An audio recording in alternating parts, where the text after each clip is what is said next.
পাহাড়ে একটানা বৃষ্টির জেরে সমতলে বেশিরভাগ নদীগুলি ঘোলা জলে ও কিছুটা ফুলে ফেপে উঠেছে। বেশিরভাগ ক্ষেত্রেই নদীর জল ঘোলা হয়ে উঠলেই নদীর পার্শ্ববর্তী এলাকার মৎস্যজীবীদের মাছ ধরার ধুম লাগে। এর মধ্যে শনিবার সকালে জামাই ষষ্ঠীর আগের দিন অসম বাংলা সীমানা ঘেঁষা আলিপুরদুয়ার জেলার শঙ্কোষ নদীতে বানখোরা জালে ধরা পড়ল প্রায় 5 ফুটের 45 থেকে 50 কেজি ওজনের বাঘা আট।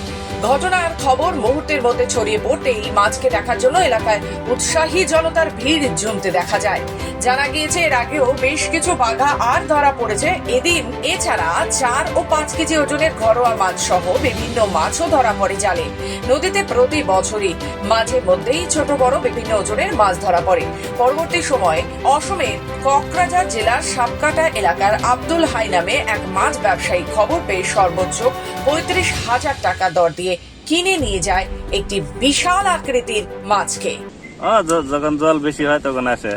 এই মাছটার ওয়েট কত ছিল? এটা 45 কেজি ছিল। আচ্ছা, কেমন দরে বিক্রি করলো মাছটা? এটা 770 টাকা। আচ্ছা, 30,000। এখন বিক্রি করবে কোথায়? এটা কোকরাঝার পাড়ি আসবো। আচ্ছা, কি মাছ এটা? বাইজার মাছ। এটা কোন জায়গায় ধরা পড়লো? শঙ্কর ব্রিজ। শঙ্করসে? হ্যাঁ। আচ্ছা আচ্ছা, কার কাছে কিনলা তুমি? এই মাছ ওগুলো আছে ওই জায়গার পারে।